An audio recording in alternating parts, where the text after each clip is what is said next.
Hi, Shalom everyone. We're coming into the Jewish festival of Hanukkah. I'm in a very milky spirit over here, as you can see. I've got an iced coffee over here. And one of the minhags, one of the customs that we do on Hanukkah itself, on the Jewish festival, is to have milky products, obviously commemorating Yehudit, the heroics of her. And we've got many, many different customs, but that's for another class in of itself. But I've got an iced coffee to get inside the mood, because obviously that very much features milk. And on a special edition today, I want to speak about the Hanukkah story. One time, I think many years ago, wrote an article within regards to this inside a specific blog. So I thought I'd share it over because it encapsulates maybe the history with this. So on this note, giving it a milky Hanukkah, let's just say mood, I will just say a blessing and have this. Baruch atah Adonai Eloheinu v'cholam she'akol niyeh b'dvaro. And just something milky for the morning, I thought would be appropriate. So it's actually interesting. This Hanukkah story actually takes place during the time period of the second Bet HaMikdash. Now, let's get a bit of brief background, let's just say, into this story. And we have to go back a little bit, a couple of hundred years. Now, after the Jewish people already, let's say, they suffered during the period of the Persian Median exile, where at the point in time we all know about the Purim story, about Haman. This was after the destruction of the first Bet HaMikdash. Haman tried to destroy the Jews. Thankfully, it was unsuccessful, and there was famous Darius allowed the Jewish people to build the second Bet HaMikdash. It was only several years later that the Greeks defeated the Persian Empire, and the Greek, let's say, exile era, Galut era, started itself. Now, the earlier Greek leader was someone named Alexander the Great. He was a great friend, you could say, of the Jews, as we learn over from Masechet Yomah on page number 69. This was also a period when the Kohen Gadol of Israel, the high priest, Shimon HaTzadik, inspired the Jewish people to be on a very high spiritual plateau, you could say, as we learn about in Masechet Yomah, page 39. However, as years would go by and progress, culture, attitudes would change, and it was Ptolemy was another leader around, let's say, before the tenure of Antiochus, the wicked Antiochus. And in fact, he had the great sages translate the Torah into Greek language, as we learn about in the second Megillah on the Daf Tet on page number 9 over there.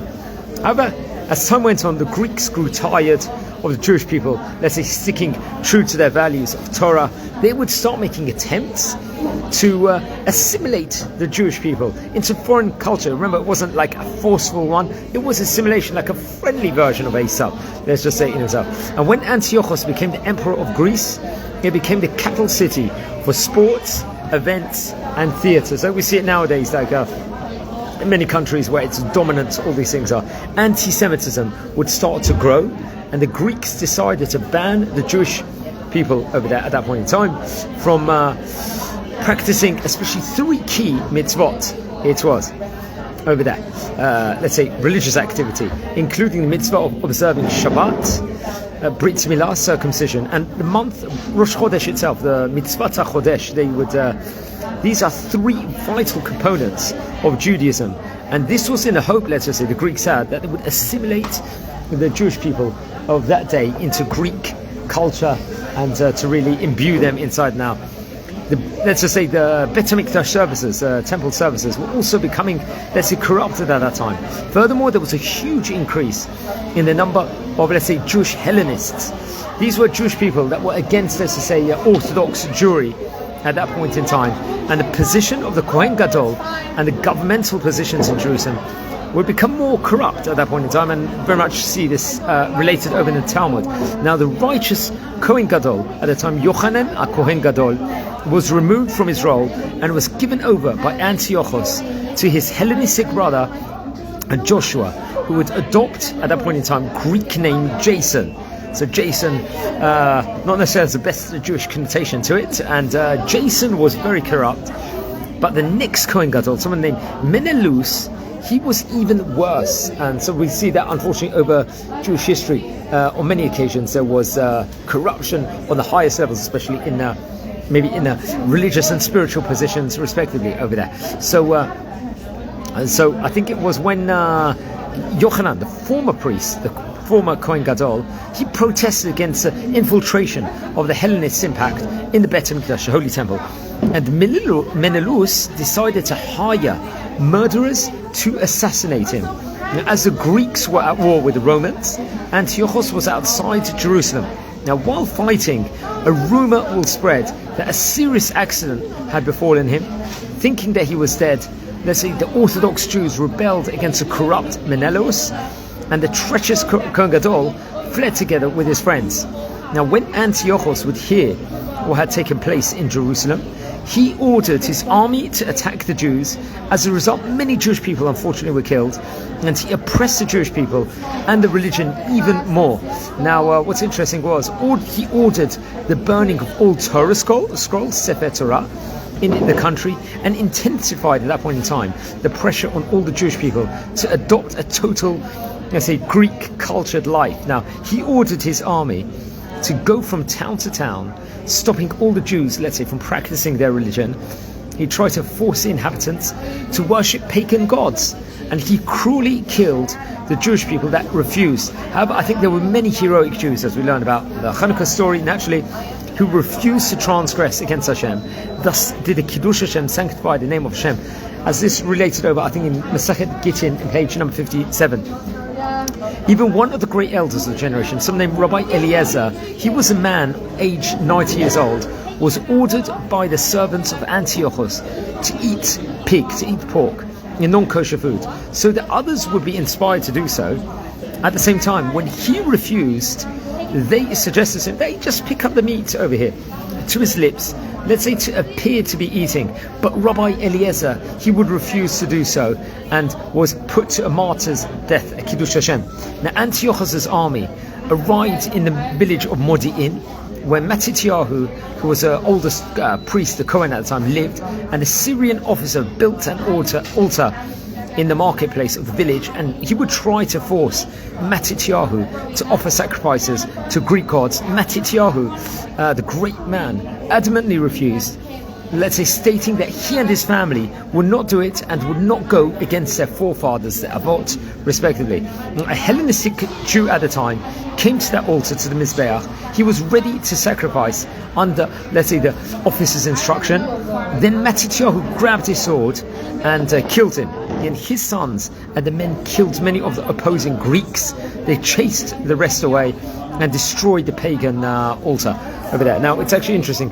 I think Matityahu, he knew that Antiochus would fly into rage when he heard what happened. Matityahu therefore left the village of Modi'in and ran away together with his sons and friends to the hills of Judea.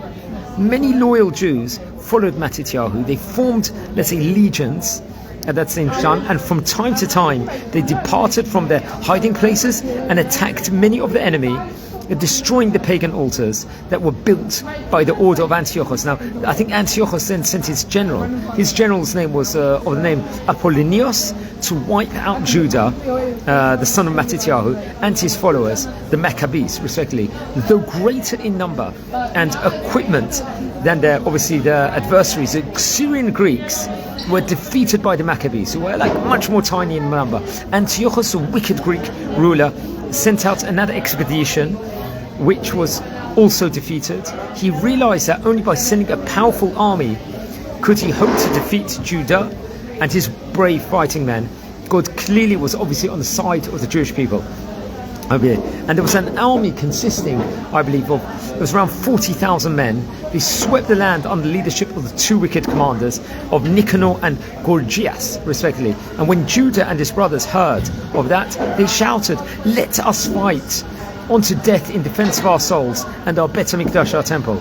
The people assembled in Mitzvah. This was an area, interesting enough, where Shmuel, the prophet of old, had offered tefillot, prayers to God, and a series of battles then was won miraculously by the Maccabees, also very interesting enough. So you can see the great miracles that actually happened for Am Yisrael over that point in time. Now, the Maccabees then returned to light the menorah, and they found only a small, let's say, cruse of pure olive oil bearing the seal of the Kohen Gadol Yochanan, which was miraculous. It was sufficient to light only for one day. By a miracle of Hashem, it continued to burn for 8 days, as we learned about in the second Shabbat on page 21, until, let's say, new oil was made available. And the miracle proved that God was protecting Am Yisrael, the Jewish nation. Although the exile was by no means over, and further oppression was obviously going to come afterwards, the Bet HaMikdash service would resume. Shortly after this, the enemy Antiochus suffered a very strange and painful, unnatural death, and died, as we learn about in the book of Maccabees in chapter number 2, number 2 in chapter 9. Furthermore, Nicanor, who was one of the nobles of the Greek king, used to wave his hands toward Jerusalem and blaspheme the Bet HaMikdash. When the Hasmoneans gained power and defeated them, they penetrated his armies and killed him. And it was on that day the sages instituted the festival of Hanukkah, as we learn about in the Second Tanit on page number 18, which is very, very interesting. And we observe, obviously, Hanukkah, we light the menorah, as we do every single year, for 8 days, to commemorate the miracle of the 8 days of burning oil. Moreover, the miracle of how God would save the Jewish religion, let's say the spirituality in of itself. So very, very interesting. I'd like to dedicate this in memory of Rivka Iran, but Roncha, Edna V'David, and who sadly I think passed away many years ago. So wishing you well, and a Hanukkah Sameach, and keep healthy also, don't have too much donuts, and wish you all a great day. Thanks for watching, friends.